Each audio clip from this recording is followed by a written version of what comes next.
Hello friends, इस video में हम पावर सिस्टम 2 के फर्स्ट टॉपिक की स्टडी करेंगे। जो टॉपिक क्या है? Representation of power system.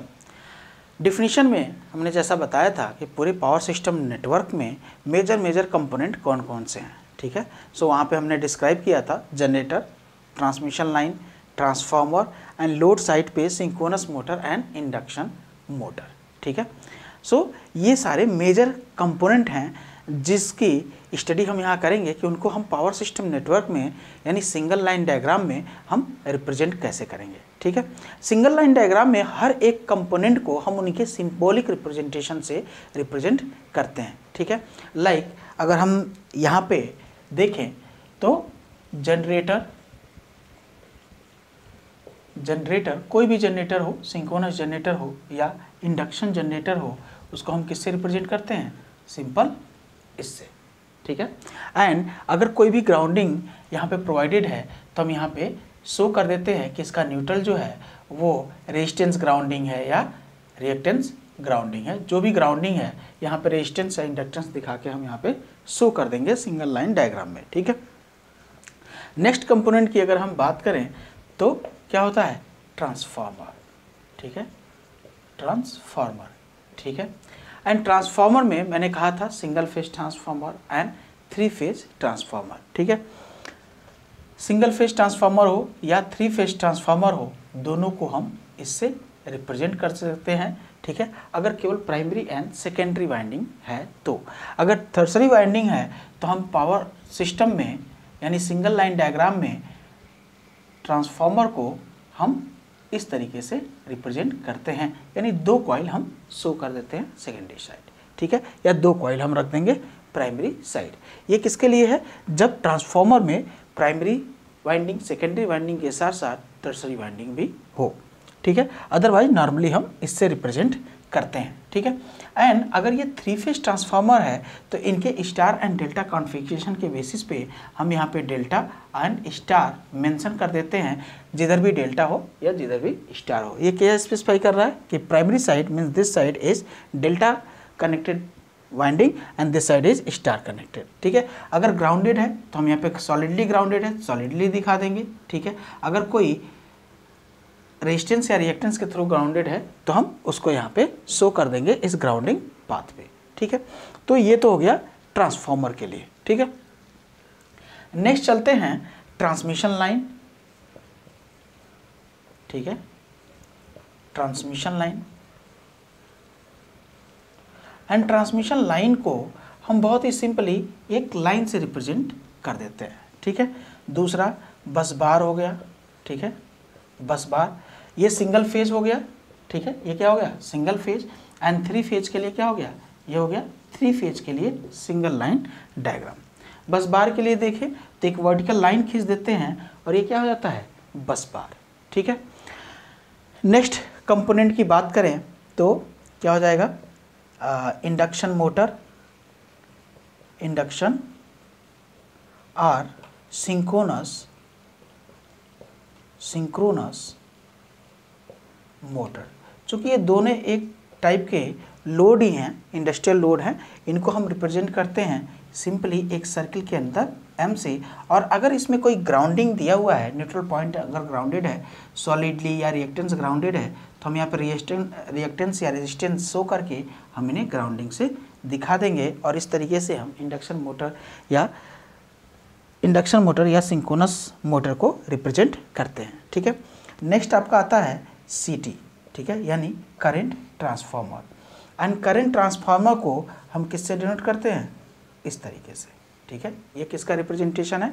सीटी का। ठीक है, देन आता है पीटी। ठीक है, पीटी का हो जाता है हॉरिजॉन्टली। अगर एक वाइंडिंग से दिखा दें तो क्या हो गया? पीटी का। ठीक है, सिमिलरली अगर हम देखें तो रिले को अगर हम देखें तो रिले को हम शो कर देते हैं सिंपल एक बॉक्स से, एंड सर्किट ब्रेकर को हम शो कर देते हैं एक सिंपल क्रॉस से। ठीक है, ये किसको रिप्रेजेंट कर रहा है? रिले। एंड ये किसको रिप्रेजेंट कर रहा है? सर्किट ब्रेकर को। ठीक है, एंड टावर स्ट्रक्चर को नॉर्मली हम स्टडी करेंगे अपने कैलकुलेशन पर्पज़ के लिए उसमें हम टावर का यूज नहीं करते, बट अगर इंडस्ट्री में कहीं भी आपकी जॉब लगती है पावर इरेक्शन कंपनी में, तो वहाँ पे SLD अगर बनाते हैं तो वहाँ पे पोल का स्ट्रक्चर, ठीक है, जितने भी रोड के स्ट्रक्चर, रोड कैसे डिज़ाइन किए जाते हैं, क्रॉस ओवर ब्रिज कैसे डिज़ाइन किए जाते हैं, ठीक है, एंड टावर स्ट्रक्चर, कौन सा टावर है, ठीक है, 11 kV की लाइन है, 33 के, सबके लिए नोटेशन अलग अलग होते हैं। बट अभी हम बहुत ही स्पेसिफिक रिप्रेजेंटेशन पढ़ रहे हैं जो हम अपने पावर सिस्टम नेटवर्क में देखेंगे during the study of power system, ठीक है। सो हम केवल थ्योरेटिकल नॉलेज के लिए अभी हम पढ़ रहे हैं, प्रैक्टिकल नॉलेज के लिए नोटेशन बहुत सारे कंपोनेंट के लिए अलग अलग होते हैं, ठीक है। जैसे बैंक के लिए, ठीक है, कैपेसिटर बैंक, रिएक्टेंस बैंक, इन सब चीज़ों के लिए अलग अलग होता है, HVDC लिंक के लिए अलग अलग होता है, ठीक है, सब स्टेशन के लिए अलग नोटेशन होता है। सो हमारे पास क्या हो गया, relay and circuit breaker. Normally अगर पावर सिस्टम नेटवर्क के रिप्रेजेंटेशन को यानी सिंगल लाइन डायग्राम को अगर आप देखेंगे तो आपको यही मिलेगा। अगर ये मिलता है तो जाहिर सी बात है कि वो सेक्शन या वो पूरा पावर सिस्टम नेटवर्क क्या है, किसी पर्टिकुलर प्रोटेक्टिव स्कीम के थ्रू वो प्रोटेक्टेड है, ठीक है। अगर सिर्फ ये भी दिखता है तो यानी हम एज्यूम कर लेंगे तो रिले एंड सर्किट ब्रेकर दोनों हैं, ठीक है। सो ये कुछ मेजर कंपोनेंट के हमारे क्या हो गए, नोटेशन हो गए, और इन्हीं के थ्रू हम सिंगल लाइन डायग्राम बनाएंगे। यहाँ पे हम एक एग्जांपल लेते हैं। लेट सपोज हमारे पास एक बस बार पे जनरेटिंग स्टेशन क्या है, कनेक्टेड है, ठीक है, एंड जनरेटिंग स्टेशन G1 जो कि रिएक्टेंस, जिसका न्यूट्रल रिएक्टेंस से ग्राउंडेड है, ठीक है।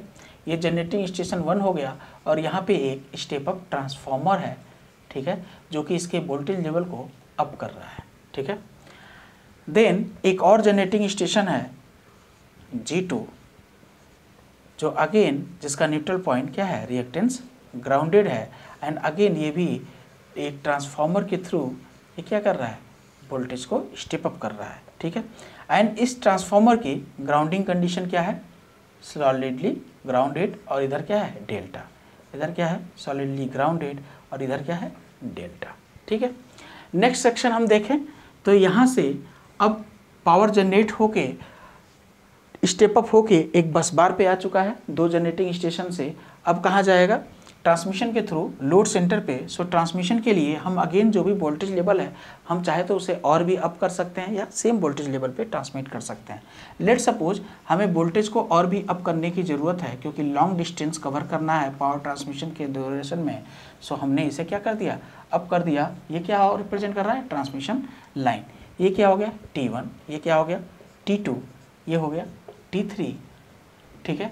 अगेन ट्रांसमिशन लाइन के एंड सेक्शन पे एक और ट्रांसफार्मर है जो कि वोल्टेज को क्या कर रहा है, डाउन कर रहा है, और ये हो गया T4, ठीक है। अगेन यहाँ पे इस ट्रांसफार्मर से मीन्स जहाँ पे भी ये पावर डिस्ट्रीब्यूट हुआ है, पावर रीच हुआ है, वहाँ पे क्या है, हमारे लोड सेंटर हैं, एंड लोड सेंटर पे हमारा क्या है, इंडक्शन जनरेटर या सिंक्रोनस इंडक्शन मोटर और सिंक्रोनस मोटर, ठीक है।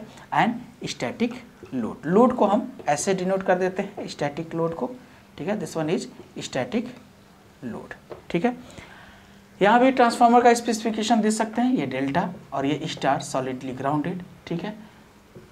कोई भी कॉन्फ़िगरेशन का ट्रांसफार्मर यहाँ पे यूज हो सकता है, स्टार एंड डेल्टा, ठीक है। सो इस तरीके से एक टोटल पावर सिस्टम नेटवर्क को यानी जनरेशन से लेके ट्रांसफार्मर से होते हुए transmission line and transmission line से होते हुए हमने लोड सेंटर तक एक सिंगल प्लेन में एक सिंगल लाइन डायग्राम के थ्रू रिप्रेजेंट कर दिया, ठीक है।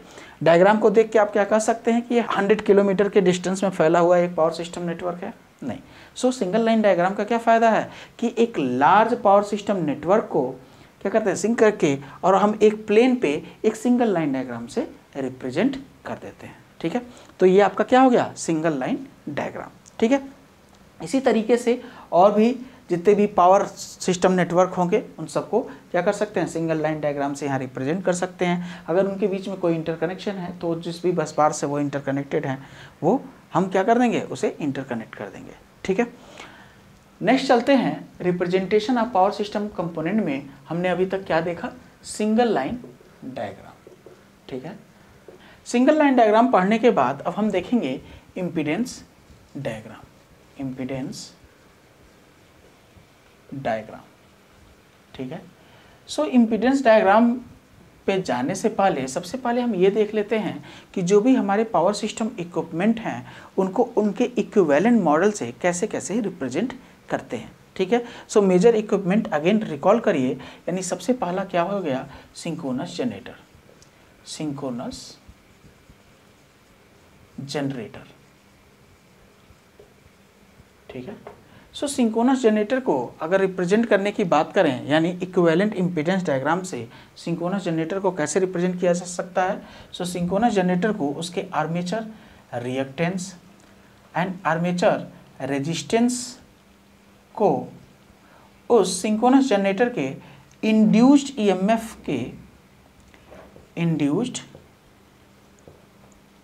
के सीरीज में होते हुए हम उसको रिप्रेजेंट कर सकते हैं।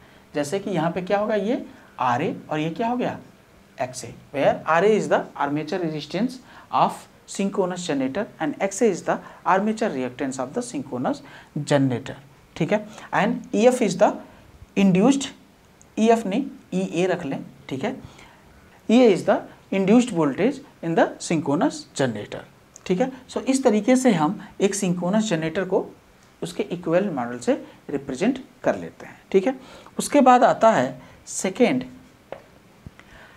सिंक्रोनस जनरेटर हमने देखा, यहीं पे हम देख लेते हैं सिंक्रोनस मोटर, ठीक है, सिंक्रोनस मोटर, ठीक है। सो सिंक्रोनस मोटर में अगर हम देखें तो दोनों में डिफरेंस क्या रहेगा, दोनों को रिप्रेजेंट करते समय अगर यहाँ पे हम देखें तो सिंक्रोनस जनरेटर को हम रिप्रेजेंट कर रहे हैं और इंड्यूस्ड ईएमएफ की पोलैरिटी क्या है, ऐसे, ठीक है। एंड ये पोलैरिटी ये क्या कर रही है, पावर डिलीवर कर रही है, यानी करंट आर्मेचर से होते हुए क्या है, आउटर साइड मूव कर रहा है, ठीक है। तो ये रिप्रेजेंटेशन किसका हो गया, सिंक्रोनस जनरेटर का। जबकि सिंक्रोनस मोटर की बात करें तो हम यहाँ पे सिंक्रोनस मोटर के armature resistance in series with armature reactance in series with back EMF EB, back EMF के थ्रू हम क्या कर देते हैं, रिप्रेजेंट कर देते हैं। और यहाँ पे हमारा क्या है, करंट की डायरेक्शन क्या होगी, रिवर्स होगी। इसका मतलब ये क्या डिनोट कर रहा है कि ये जो हमारी इक्विवेलेंट मॉडल है यानी इक्विवेलेंट सर्किट है, ये क्या कर रही है, पावर को कंज्यूम कर रही है, ठीक है। सो अगर पावर को कंज्यूम कर रही है मीन्स ये क्या है, एज ए लोड वर्क कर रहा है, यानी ये क्या है, model of equivalent model of synchronous motor, ठीक है। थर्ड देखें इंडक्शन मोटर, ठीक है, इंडक्शन मोटर। इंडक्शन जनरेटर को भी सेम इसी फॉर्म में हम रिप्रेजेंट कर देते हैं जैसे सिंक्रोनस जनरेटर है। इंडक्शन मोटर को अगर हम देखें तो इंडक्शन मोटर को हम सिंपली कोई भी बैक ईएमएफ इंट्रोड्यूस नहीं होता है, ठीक है, क्योंकि उसमें पावर जनरेशन क्या होता है, इंडक्शन बेस पे होता है। यानी हम इंडक्शन मोटर को सिंपली एक रेजिस्टेंस और एक रिएक्टेंस से हम रिप्रेजेंट कर देंगे, ठीक है, यानी RI एंड XI, ठीक है। एंड करंट की डायरेक्शन क्या होगी, इनर साइड, ठीक है। सो इस तरीके से हम इंडक्शन मोटर को रिप्रेजेंट करते हैं, ठीक है। नेक्स्ट चलते हैं, हमने जनरेटर देख लिया एंड लोड सेंटर पे जो भी हमारे पास इंडस्ट्रियल लोड कंपोनेंट थे like synchronous motor and induction motor. Third part यहीं पे देख लेते हैं, स्टैटिक लोड, यानी fourth part. And static load को अगर हम देखें तो स्टैटिक लोड होता क्या है, combination of resistance, inductance and capacitance, ठीक है। सो जो भी हमारे पास कैपेसिटेंस की भी जो इंडक्टिव रिएक्टेंस होगी, ठीक है, रिएक्टेंस होंगी, वो सारे इफेक्टिव मैनर में हम क्या कर सकते हैं कि उस पूरे स्टैटिक लोड में एक रेजिस्टेंस होगा मीन्स RL और एक इंडक्टिव और कैपेसिटिव रिएक्टेंस होगा मीन्स XL, ठीक है। This is the static representation of static load, ठीक है, this is the representation of static load. Now अब हमने देख लिया पूरे जनरेटिंग साइड पे हम कैसे इक्विपमेंट को रिप्रेजेंट करेंगे एंड लोड साइड पे हम कैसे रिप्रेजेंट करेंगे। अब हम देखते हैं क्या, ट्रांसफार्मर, ठीक है। ट्रांसफार्मर जो कि हमारा एक मेजर इक्विपमेंट है पावर ट्रांसमिशन के लिए यानी पावर सिस्टम का, सो उसका इक्विवेलेंट मॉडल क्या होगा या हम उसको इम्पीडेंस डायग्राम में हम कैसे रिप्रेजेंट करेंगे। ठीक है, मोस्ट इम्पॉर्टेंट है ट्रांसफार्मर का। सो फिफ्थ हम देखते हैं transformer, representation of transformer. Transformer का अगर इक्विवेलेंट मॉडल हम यहाँ पे डिजाइन करें तो क्या हो जाएगा, ये लेट सपोज आर पी, ये क्या हो गया x P means primary side resistance, primary winding reactance. ठीक है, देन यहाँ पे क्या हो गया turn ratio, this one is turn ratio. ठीक है, secondary side resistance, secondary side reactance. ठीक है, एंड यहाँ पे हो गया R S and x S. Let suppose the turn ratio is 1:n, 1:n। ठीक है, सो अगर हम इसे यहाँ पे ध्यान से देखें और यहाँ पे क्या हो गया नो लोड करंट, मीन्स जहाँ पे ये क्या हो गया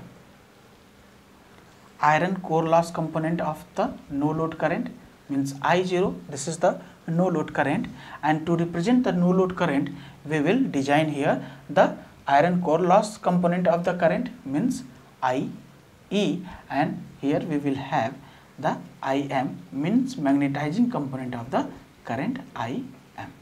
ठीक है, सो इस तरीके से हमने ट्रांसफार्मर का एक इक्विवेलेंट मॉडल ड्रॉ कर दिया। ठीक है, अब इसको अगर हम सिंप्लीफाई करें तो सिंप्लीफाई करने के लिए हम क्या कर सकते हैं कि प्राइमरी साइड के सारे इम्पीडेंसेस को हम सेकेंडरी साइड ट्रांसफ़र कर सकते हैं, या सेकेंडरी साइड के इम्पीडेंसेस को हम क्या कर सकते हैं प्राइमरी साइड ट्रांसफ़र कर सकते हैं।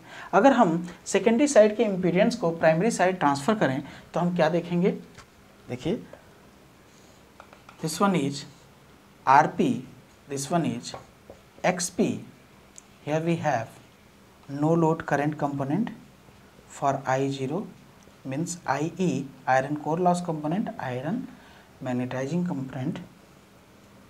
ठीक है, यहाँ पे and this one is RS and this one is XS। ठीक है, so this will be the equivalent model of this transformer।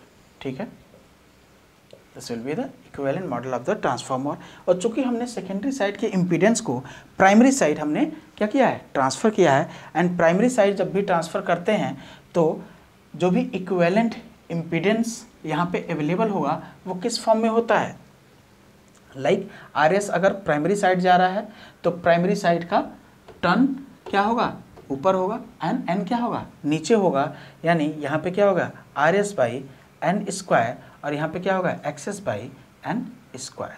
ठीक है, एन स्क्वायर। ठीक है, so this will be the simplified equivalent model for the transformer.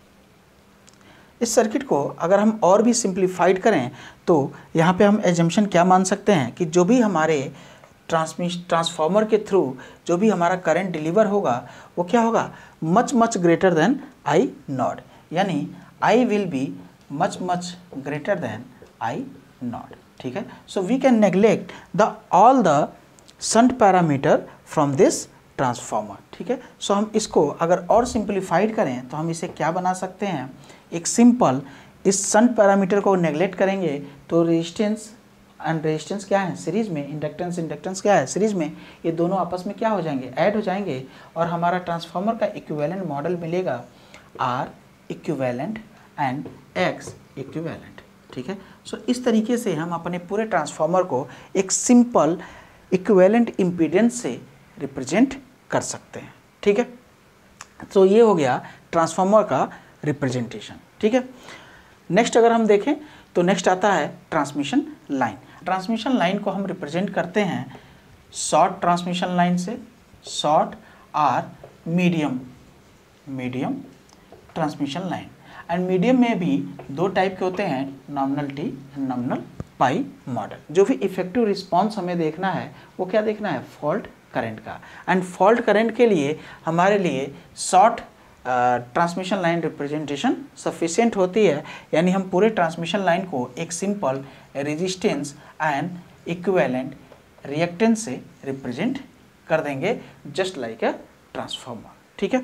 या हम अगर medium transmission line से और भी डीप में मीन्स एग्जैक्ट एनालिसिस के लिए जाना चाहते हैं तो हम पूरे मीडियम ट्रांसमिशन लाइन को यानी ट्रांसमिशन लाइन को मीडियम फॉर्म में यानी टी नॉमिनल टी या नॉमिनल पाई मॉडल में हम रिप्रेजेंट कर देंगे। But nominal T and nominal पाई में हम प्रीफर करते हैं नॉमिनल पाई मॉडल को।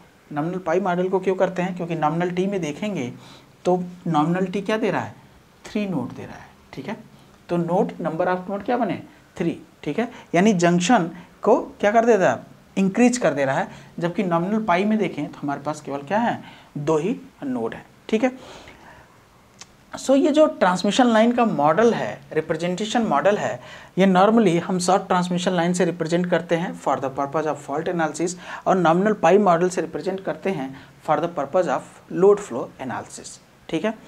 सो नॉमिनल पाई मॉडल से अगर हम देखें इसके इक्विवेलेंट मॉडल को हम कैसे रिप्रेजेंट करेंगे तो सिमिलरली यहाँ पर हम देख लेंगे resistance, inductance and this one is capacitance and this one is capacitance and इस तरीके से हम नॉमिनल पाई मॉडल से ट्रांसमिशन लाइन को मीडियम ट्रांसमिशन लाइन के फॉर्म में हम रिप्रेजेंट कर देंगे, ठीक है।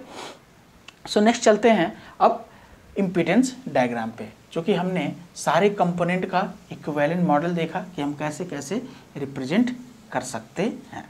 तो एक हम एग्जाम्पल यहाँ पे अगेन कंसीडर करते हैं। लेट अस सपोज हमारे पास एक जनरेटिंग स्टेशन है जी, जो कि एक बस बार से कनेक्टेड है एंड ट्रांसफार्मर के थ्रू ट्रांसमिशन लाइंस के हेल्प से एक लोड सेंटर को, एंड लोड सेंटर पे क्या है हमारे पास? सिंक्रोनस मोटर है एंड ये क्या कर रहा है? लोड फ्लो कर रहा है, ठीक है, लोड सप्लाई कर रहा है। एंड ट्रांसफार्मर की वाइंडिंग कंडीशन क्या है? इधर स्टार और इधर क्या है? Solidly grounded, star solidly grounded, यहाँ भी स्टार सॉलिडली ग्राउंडेड और यहाँ पे डेल्टा। और ये जो जनरेटर है ये क्या है? विद द रिएक्टेंस ग्राउंडेड है और यहाँ पे मोटर भी क्या है? With the reactance grounded, means grounded neutral point is grounded with the help of reactor. So ये हमारे पास एक सिंगल लाइन डायग्राम है एक स्मॉल पावर सिस्टम नेटवर्क का, ठीक है। अब हम इसको इम्पीडेंस मॉडल में रिप्रेजेंट करेंगे, ठीक है, यानी इसका हम इम्पीडेंस डायग्राम फाइंड आउट करेंगे, ठीक है। सो 1 बाय 1 कंपोनेंट का हम सबसे पहले उसका इक्विवेलेंट मॉडल ड्रॉ करते जाएं। सो जनरेटर का देखें तो जनरेटर का हमारा क्या होता है? Armature resistance, armature reactance and induced EMF EA, ठीक है, दिस इज इंड्यूस्ड ईएमएफ, ठीक है। चूंकि जनरेटर का न्यूट्रल पॉइंट क्या है? रिएक्टर के थ्रू ग्राउंडेड है, सो उस रिएक्टर की इंडक्टिव रिएक्टेंस हम यहाँ पे क्या कर देंगे? ऐड कर देंगे, यानी ये क्या हो गया? RA, ये क्या हो गया? XA और ये क्या हो गया? XG, ठीक है, means grounded reactance of the generator, ठीक है। नेक्स्ट आता है हमारे पास ट्रांसफार्मर एंड ट्रांसफार्मर को उसके इक्विवेलेंट मॉडल से कैसे रिप्रेजेंट कर सकते हैं? मीन्स हमने सेकेंडरी साइड के इम्पीडेंसेस को क्या कर दिया? प्राइमरी साइड ट्रांसफर कर दिया, ठीक है। अब ट्रांसफार्मर के बाद हम देखें तो हमारे पास क्या है? Transmission line, and transmission line को पाई नॉमिनल पाई मॉडल से हम रिप्रेजेंट करेंगे, यानी सिंपल रेजिस्टेंस एंड रिएक्टेंस, यानी RL XL और यहाँ पे क्या हो जाएगा? कैपेसिटेंस, ठीक है, यहाँ पे क्या आ जाएगा? Capacitance. This is the representation of transmission line. Again हम क्या रिप्रेजेंट करेंगे? ट्रांसफार्मर। सो ट्रांसफार्मर को अगेन हम सारे सेकेंडरी साइड के इंपीडेंस को प्राइमरी साइड ट्रांसफर कर दें और हमारे पास क्या मिल जाएगा? After transformer we have the synchronous motor, and synchronous motor को कैसे रिप्रेजेंट करते हैं? अगेन इसका न्यूट्रल पॉइंट क्या है? एक रिएक्टर के थ्रू ग्राउंडेड है, सो हम यहाँ पे उसका क्या करेंगे? रिएक्टर दिखाएंगे, यानी XMG, यानी मोटर का grounding reactance and then motor का armature resistance, armature reactance with back EMF यानी EB, and here we have return path, ठीक है। सो इस तरीके से हमने इस सिंगल लाइन डायग्राम का एक इम्पीडेंस डायग्राम बनाया। तो ये क्या हो गया? Figure the impedance diagram of a typical power system network. So इस तरीके से हम इम्पीडेंस डायग्राम को ड्रॉ कर लेते हैं। अब इम्पीडेंस डायग्राम के बाद आता है रिएक्टेंस डायग्राम, ठीक है। इन इम्पीडेंस डायग्राम में ही हमारा क्या है, रिएक्टेंस डायग्राम। चूँकि हमारा पर्पज़ क्या है इम्पीडेंस डायग्राम का, पर्पज़ हमारा है फॉल्ट एनालिसिस। एंड करंट को अगर कोई इफेक्ट करता है, लिमिट करता है, तो क्या होता है, सिस्टम के इंडक्टिव रिएक्टेंसेस। ठीक है, सो सिस्टम के इंडक्टिव रिएक्टेंस ही सिर्फ हमारे फॉल्ट करंट को क्या करेंगे, अफेक्ट करेंगे। ठीक है, सो रेजिस्टेंस का कोई मेजर रोल नहीं बचता ड्यूरिंग द फॉल्ट एनालिसिस। इसलिए हम पूरे इम्पीडेंस डायग्राम से सारे के सारे रेजिस्टेंस यानी रेजिस्टिव पार्ट को हम क्या कर दें, नेगलेक्ट कर दें। और जैसे ही रेजिस्टेंस को यानी रेजिस्टिव पार्ट को हर एक कंपोनेंट के इक्विवेलेंट मॉडल से नेगलेक्ट करेंगे यानी डिमिनिश करेंगे, वैसे ही इम्पीडेंस डायग्राम किस में कन्वर्ट हो जाएगा, रिएक्टेंस डायग्राम में। मीन्स पर्टिकुलरली हम इम्पीडेंस डायग्राम को for the specific fault analysis हम इम्पीडेंस डायग्राम को मॉडिफाई करके किस में कन्वर्ट कर देते हैं, रिएक्टेंस डायग्राम में, जिसमें दो एजम्पशन है। पहला कि शन पैरामीटर को हम नेगलेक्ट कर देते हैं एंड दूसरा रेजिस्टिव पार्ट को भी हम क्या कर देते हैं, नेगलेक्ट कर देते हैं। तो सेम डायग्राम को अगर हम डिजाइन करें तो हम आप दोबारा डिजाइन कर लीजिएगा। हम यहाँ पे सारे रेजिस्टिव पार्ट क्या कर रहे हैं, रिमूव कर रहे हैं एंड ये सन पैरामीटर भी हम रिमूव कर रहे हैं। ठीक है, एंड सन पैरामीटर को जैसे ही हम रिमूव करेंगे तो आप देखेंगे कि ये क्या हो गया, grounding reactance and armature reactance. ये क्या हो गया, primary side reactance and secondary side reactance जो ट्रांसफर होकर प्राइमरी साइड आया है, दोनों का क्या हो जाएगा, इक्विवेलेंट रिएक्टेंस। तो सो यहाँ पे क्या मिल जाएगा, equivalent reactance means x T1। अगर हम इसे मान लें T1 और इसे T2 तो ये क्या हो जाएगा, x T1 equivalent reactance of transformer 1। ठीक है, अगेन ट्रांसमिशन लाइन की बात करें तो ट्रांसमिशन लाइन का क्या हो जाएगा, सिंगल रिएक्टेंस। ठीक है, सेकेंड ट्रांसफार्मर का हम देखें तो सेकेंड ट्रांसफार्मर को भी हम एक सिंपल रिएक्टेंस से रिप्रेजेंट कर सकते हैं after neglecting the shunt branches and resistive part from their impedance model. ठीक है, एंड यहाँ पे हमारे पास क्या बचा, grounding reactance and armature reactance. ठीक है, सो इस तरीके से हमने पूरे इम्पीडेंस डायग्राम को कितना सिंप्लीफाई कर दिया after neglecting the shunt part and resistive part. ठीक है, सो यही हमारा क्या है, रिएक्टेंस डायग्राम। ठीक है, so impedance diagram and reactance diagram बहुत ही इजी है डिजाइन करना।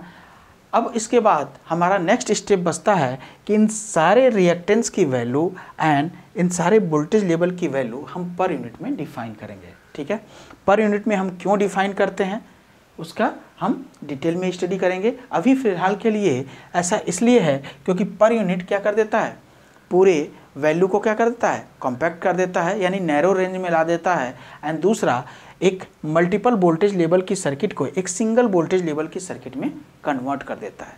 तीसरी चीज़ क्या है कि ट्रांसफार्मर के पर यूनिट इम्पीडेंस चाहे वो प्राइमरी साइड लें या सेकेंडरी साइड लें, दोनों केस में क्या होता है, इक्वल होता है। यानी हम ट्रांसफार्मर को जब एक सिंगल रिएक्टेंस से रिप्लेस करते हैं और उसकी वैल्यू पर यूनिट में लिखते हैं तो हमें बॉदर करने की ज़रूरत नहीं है कि ये प्राइमरी साइड का इक्विवेलेंट है या सेकेंडरी साइड का। ठीक है, सो इस तरीके से सेवरल एडवांटेज हैं पर यूनिट के, जो कि हम नेक्स्ट वीडियो लेक्चर में डिटेल में पढ़ेंगे। ठीक है, thank you everyone, stay with us.